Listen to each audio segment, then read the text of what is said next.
선한 사람 TV를 애청하고 계시는 국내외에 계시는 성도 여러분, 2023년도를 하나님께서 저희들에게 삶의 기회를 주셨습니다. 지난 한 해를 여러분들은 어떻게 살아오셨습니까? 또 하나님이 우리를 통해서 영광 받으실 일이 있어서 새해를 유예의 선물로 우리에게 주었습니다. 이 새 벽두에 여러분들에게 무슨 말씀을 드리면 좋을까 기도하는 중에 모든 염려를 주께 맡기는 새해란 제목을 정했습니다. 첫째, 우리는 일상적인 염려를 어떻게 하면 좋겠는가 생각해 보겠습니다. 베드로전서 5장 7절에 모든 염려를 주께 맡기라 이는 그가 돌보심이라 라고 했습니다. 여기 염려, 헬라말로 메림나, 영어로 anxiety, 걱정과 근심을 말하는데 그것은 복지에 대한 의식주의 염려를 말하는 것을 보고 베드로는 산상수훈에 있는 그리스도의 고전적인 격려의 편지를 쓰면서 격려하고 있습니다. 일찍이 예수님께서 제자들을 불러 앉으시고 말씀하신 산상수훈에 마태복음 6장 25절에서 32절을 분해해보면 25절에 목숨과 몸을 위하여 의식주를 염려하지 말라. 26절에 공중의 새를 보라 하나님이 기르신다. 27절에 염려함으로 키를 한 자 키울 수 있는가. 28절에서 30절에 의복을 염려하느냐 들의 백합을 보라. 31절에 32절 이러한 염려는 이방인들이 구하는 것이라고 결론을 내렸습니다. 불신자들은 자기 생명 유지를 자신이 책임을 져야 한다고 생각합니다. 하나님의 궁극적인 손길이 공중의 새와 들의 백합화의 생명을 먹이시고 키우심을 믿지 않습니다. 그러나 신자들은 절대자 하나님께서 생명의 여한을 정하셨기 때문에 모든 문제를 맡겨버려야 한다고 강조하고 있습니다. 시편 55편 21절에 네 짐을 여호와께 맡기라. 그가 너를 붙드시고 의인의 요동함을 영원히 허락하지 아니하시리로다. 여기 네 짐, 히브리 말로 예하브, your burden, 걱정과 고통을 말합니다. 걱정과 고통을 당하는 자에게 주시는 위안으로 의인의 안전과 악인의 패망을 밝혀주고 있습니다. 베드로전서 5장 7절에 모든 염려를 주께 맡기라. 이는 그가 돌보심이라. 여기 맡긴다는 말로 샬라크, 캐스트, 물건을 던져버리는 상태를 말합니다. 리브는 물건을 잠시 맡기는 상태를 말하지만 여기에 캐스트를 사용하였는데 모든 근심, 걱정을 천길, 만길, 낭떠러지에 던져버려 다시는 찾을 수 없는 상태를 말합니다. 그래도 사람이기 때문에 문제들이 닥치면 슬퍼하고 염려하며 고통을 느낍니다. 사람은 인지상정하여 슬픈 일을 당하면 슬프고 기쁜 일을 당하면 기쁩니다. 그러나 사람은 한계의 상황이 있어서 울고 웃는 것으로 끝나고 더 이상 해결책을 찾을 수 없습니다. 그래서 모든 문제의 해결자 되시는 하나님께 맡기라고 하신 것입니다. 맡길 때 해결책이 눈앞에 찾아오는 것입니다. 이 길이 우리의 큰 희망입니다. 때로는 나의 주변에서 일어나고 있는 문제들 때문에 실망하고 분노까지 합니다. 어떤 사람은 투쟁으로 더 좋은 세상을 만들려고 합니다. 특별히 불공정한 일을 당하면 불안하고 심령에 근심이 찾아옵니다. 그러나 성경을 읽을 때 먼저 나의 모순점을 알게 되고 그리고 상대방의 문제점을 이해하게 되므로 해결책이 생기게 됩니다. 잠언 11장 22절에 마음의 즐거움은 양약이라도 심령의 근심은 뼈를 마르게 하나니라.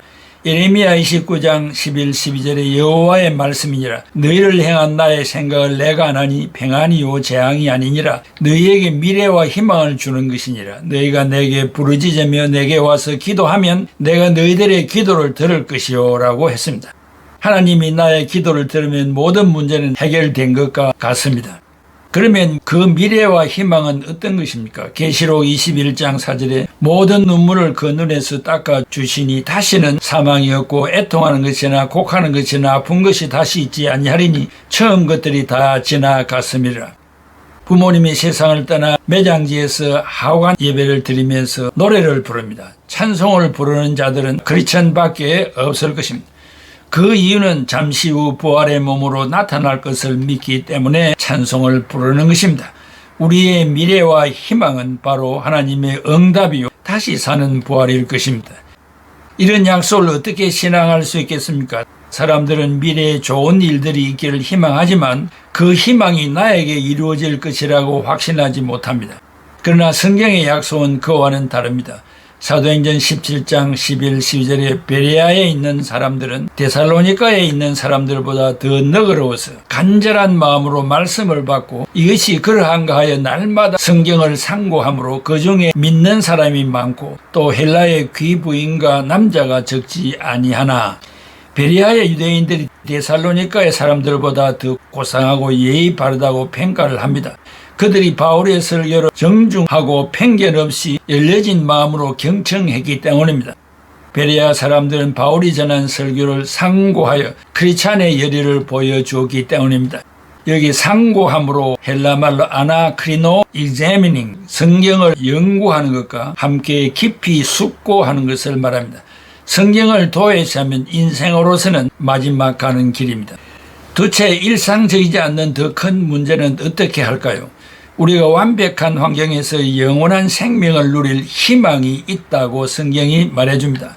적은 채채로 살면서 고통을 느끼고 더욱이나 나이가 들면 마음이 약해져서 죽음을 염려합니다.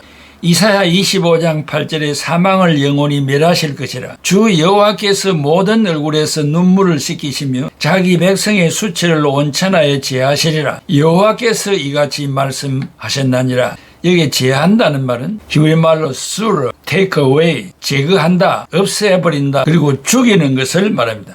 예수 그리스도로 인하여 천국의 영광을 누리게 되며 멸망의 음보를 제거해 주셨습니다. 죽음과 눈물과 수치를 제거해 주셨습니다. 이것보다 더 좋은 세계가 있겠습니까? 또한 두 번째, 질병에 걸리거나 장애를 안고 살지 않습니다. 이사야 33장 24절에 그 주민은 내가 병들었노라 하지 아니할 것이라. 거기에 사는 백성이 사죄함을 받으리라. 이사야 35장 5, 6절에 그때의 맹인의 눈이 밝을 것이며 못 듣는 사람의 귀가 열릴 것이며 그때의 저는 자는 사슴같이 뛸 것이며 말 못하는 자의 혀는 노래하니 이는 광야에서 물이 솟겠고 사막에서 시내가 흐를 것이미라. 지금 육체적인 고통을 당하고 있는 성도들은 그날을 바라보고 새 힘을 얻으시기를 바랍니다. 셋째, 불공정한 일을 당하지 않습니다. 불공정, unfair는 공정하지 않고 올바르게 하지 않는 것을 말합니다. 잠언 11장 1절에 속이는 저울은 여호와께서 미워하시나 공평한 추는 그가 기뻐하시나니라. 이사야 32장 16, 17절에 그때의 정의가 광야에 거하며 공의가 아름다운 밭에 거하리니 공의의 열매는 화평이요 공의의 결과는 영원한 평안과 안전이라 했습니다. 그다음 네 번째, 우리는 전쟁으로 고통을 겪지 않습니다. 시편 46편 9절에 그가 땅끝까지 전쟁을 쉬게 하시며 활을 꺾고 창을 끊으며 수레를 불살하시는도다. 전쟁을 쉬게 하신다는 말은 히브리 말로 미하마, words to cease. 이것은 전쟁을 멈춘다고 하신 것입니다. 전쟁이 없는 세상은 주님이 통치하는 세계일 것입니다. 다섯째, 세상을 보면서 고통스러운 생각이나 기억으로 괴로워하지 않습니다. 이사야 65장 17절에 보라 내가 새하늘과 새 땅을 창조하나니 이전 것은 기억되거나 마음에 생각나지 아니할 것이라. 크리스천들은 이 세상에 살고 있지만 실상은 새하늘과 새 땅에 사는 자들과 같아서 죄악의 세상을 기억할 틈바구니가 없습니다. 항상 찬송하며 기뻐합니다. 여섯째, 이 세상을 일찍 떠난 사람들이 부활되어 새 하늘에서 살 것입니다. 요한복음 5장 28, 29절에 이를 놀랍게 여기지 말라. 무덤 속에 있는 자가 다 그의 음성을 들을 때가 노니 선한 일을 행한 자는 생명의 부활로 악한 일을 행한 자는 심판의 부활로 나오리라. 일곱 번째, 그때는 건강하고 젊을 때처럼 활기찬 생활을 합니다. 욥기 33장 25절에 그런즉 그의 살이 청년보다 부드러워지며 젊음을 회복하리라. 이게 공동 번역에는 그의 근육은 젊은이처럼 팽팽해지고 여기 부드러워지며 히브리말로 루타파시 shall be young, 젊어진다는 것입니다. 하나님의 은혜가 세밀하게 기록되어 있습니다. 청년의 정욕과 건강회복, 하나님과 밀접한 교제, 죄사함과 참된 기쁨을 누리는 것입니다. 여덟 번째, 그때에는 음식이 풍족하고 평안한 집과 만족스러운 일이 있다고 했습니다. 이사야 65장 21, 22절에 그들이 가옥을 건축하고 그 안에 살겠고 포도나무를 심고 열매를 먹을 것이며 그들이 건축한 데에 타인이 살지 아니할 것이며 그들이 심은 것을 타인이 먹지 아니하리니 이는 내 백성의 수완이 나무의 수완과 같겠고 내가 택한 자가 그 손으로 일한 것을 길이 누릴 것이며 라고 했습니다.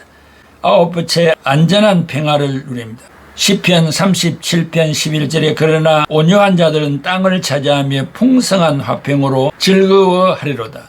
안전한 평화를 누릴 수 있는 자가 되어야 합니다. 창세기 26장에 나오는 말씀을 보면 당시 4명의 족장 아브라함, 이삭, 야곱, 요셉 중 이삭은 가장 조용한 일생을 보낸 대표적인 인물입니다. 블레셋 땅으로 이주한 이삭은 해마다 풍년을 이루었고 손으로 하는 기업이 번창했습니다. 이웃 블레셋 사람들은 이삭을 시기하여 이삭의 아버지 아브라함 때부터 사용해오던 우물을 메워버렸습니다. 이삭은 인간의 감정대로 다투지 않고 조용히 그랄 골짜기로 이사를 가 새로운 우물을 3번이나 팠습니다. 그러자 다시는 싸움을 걸어오지 않았습니다. 이 일 후에 하나님은 이삭에게 나타나셔서 복을 주고 번성케 하겠다는 약속을 상기시켜 주셨다고 창세기 26장 24절 이하에 말하고 있습니다. 예수님께서 말씀하신 온유한 자가 땅을 기업으로 받는다는 말씀을 하실 때 창세기에 이 말씀을 염두에 두시고 하셨다고 믿습니다. 10번째는 완벽한 환경에서 영원히 삽니다. 시편 37편 29절에 의인이 땅을 차지하며 거기서 영원히 살리로다 라고 했습니다. 의인은 영원히 미래가 있고 악인에게는 없습니다. 크게 셋째, 매일 배려하는 삶을 삽시다. 배려하는 삶을 사는 자는 그 인생이 아름답습니다. 어떤 분이 급한 결정을 해야 할 일이 있어서 신경이 예민하여 마음을 차분하게 가라앉히기 위하여 카페에 들어가서 카페라떼 한 잔을 주문하여 나오던 중에 출입구 문에 스치는 중에 뚜껑이 열려 커피가 반쯤 쏟아졌습니다. 저가가 안으로 들어가서 뚜껑을 제대로 닫지 않아서 쏟아졌다고 하면서 화를 내었습니다. 그 청년 직원은 어눌한 발음으로 죄송합니다 하면서 계속 연발로 사과합니다. 바로 그때 커피가 나왔다는 진동 소리가 앞 좌석에 앉은 아주머니가 저가 커피를 받아서 내게 건네주며 하는 말이 카페 라떼예요? 저는 커피를 좋아하지 않아서 늘 남겨요. 그것은 제가 마실게요. 우리 바꿔 마셔요. 나는 그 아주머니가 준 커피를 들고 밖으로 나왔습니다. 너무나 부끄러워서 커피집에 들릴 때마다 문득문득 그때 상황이 마음속에 늘 그늘로 남아있어 쉽게 지워지지 않습니다. 또 가끔 들리는 그 커피집에는 낯선 청년이 새로 와서 일을 하고 있었는데 가만 보니 행동이 느리고 말이 어눌했습니다. 순간 그 청년을 채용해준 회사가 몹시 고마웠습니다. 그것은 단순히 취직이 아니라 한 사람에게 눈부신 날개를 달아주는 일이었습니다.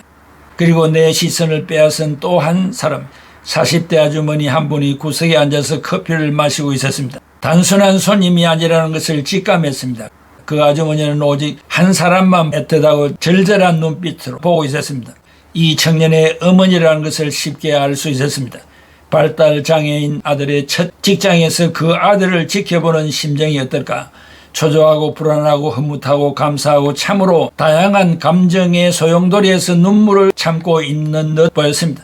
순간 나는 그 아주머니를 안심시켜주고 싶었습니다. 다가가서 이렇게 말했습니다. 저 여기 단골인데 걱정하지 마세요. 여기서 일하는 직원들 다 착하고 좋아요. 아드님도 잘할 거예요. 그 아주머니의 눈에 눈물이 빙 도는 걸 보고 나도 울컥했습니다. 삶이 아름다운 것은 서로 어깨를 내어주기 때문이 아닐까요? 망설임 없이 자신의 몫인 온전한 카페라떼를 내어준 아주머니, 화재 현장에서 부상을 당하여 들것에 실려 병원으로 구송되면서도 한 사람이라도 더 구하지 못해 안타까워하는 소방관 아저씨들, 장사가 안 되는 과일 가게에서 사과를 살 때 비상품인 제일 못생기고 볼품없는 것만을 골라 넣는 퇴근길의 아버지들, 참으로 보통 사람들이 우리의 삶을 윤택하게 만들고 있습니다. 반면에 권력자들은 사리사욕에 빠져 날마다 싸우는 소식만 듣고 사는 한심한 세상입니다. 크리스찬들의 은행일치의 삶이란 어려운 일도 아니며 지극히 평범한 생활에서 나타내 보이는 것입니다. 이제 얼마 남지 않은 세월 얼마나 나의 어깨를 내줄 수 있을까요? 어느 해 딴섬에 연로하신 어머니는 풍랑이 심할 것이라고 아들에게 바다에 나가지 말라고 했는데 아들은 고기가 잘 잡히는 철이라고 괜찮다고 고집스럽게 바다에 나갔습니다. 저녁이 되고 바다의 파도가 흉흉한데 아들이 돌아오지 않아 엄마의 마음이 타들어갑니다.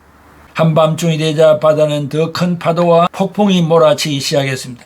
동서남북이 구분이 안 되는 칠흑 같은 밤이라 아들은 방향을 잃었습니다. 어느 방향이 내 집이 있는 섬인지 알 수가 없었습니다. 생사의 기로에서 방황하던 중 멀리서 불빛이 보였습니다. 아들은 그 불빛을 보고 방향을 잡아 무사히 집으로 돌아올 수 있었습니다. 그런데 가까이 와서 보니 깜짝 놀랐습니다. 자기 집이 불타고 있었기 때문입니다. 어머니는 큰 불빛을 만들기 위해 자기 집을 불태워 불빛을 보고 아들이 찾아오게 한 것입니다. 집은 다시 지으면 되지만 아들의 생명을 한번 잃으면 다시 구할 수가 없기 때문입니다. 우리는 우리의 자녀들을 세상이라는 바다에 내어놓고 알아서 살겠지 하고 무심하게 방치하지 않는지 생각해 보아야 하겠습니다. 세상을 구하여야 합니다. 고통의 세계와 같습니다. 악이 판을 치는 세상에서 자녀를 구하려면 부모는 자기 집에 불이라도 질러 태우려는 심정으로 등대 역할을 해야 할 것입니다. 좋은 차, 좋은 집, 많은 돈을 물려주는 것이 아니라 자녀들의 마음속에 위로 하나님을 섬기고 아래로 부모에게 효도하며 교회와 민족을 위하여 헌신하는 등대 역할을 하도록 해야 할 것입니다. 새해 벽두부터 연말까지 모든 염려를 하나님께 맡기고 여유가 있고 차분한 삶을 살아가는 애청자들이 되시기를 바랍니다. 사랑하는 애청자 여러분, 또 한 해를 하나님이 우리를 귀하게 여기셔서 유해의 선물로 주셨습니다. 금년 한 해는 정말로 사소한 일에서부터 큰 일의 일까지 모든 염려를 하나님께 다 맡기고 성경을 탐독하며 기도하여서 성령으로 역사하시는 뜻을 따라 살아가면서 문제 해결을 하고 하나님 앞에 영광 돌리고 이웃과 교회와 나라와 세계를 향하여 헌신하는 축복의 한 해가 되기를 기원합니다. 기도하겠습니다. 고마우신 아버지 하나님, 은혜와 사랑을 감사합니다. 염려 없이 누가 살 수 있겠습니까? 그러나 예수 그리스도를 믿는 저희들은 모든 염려를 다 주께 맡기라고 분부하여 주셨습니다. 그럼에도 불구하고 염려하는 것은 죄가 되지 않겠습니까? 이 모든 사탄의 역사를 다 물리치고 십자가 지신 예수 그리스도에게 이 인생의 염려를 다 맡기고 성령의 인도를 받아 살아가는 우리 애청자들이 다 되게 하여 주시고 축복의 한 해로 두 손 들어 축복하여 주시옵소서. 예수 그리스도의 이름으로 기도하옵나이다. 아멘.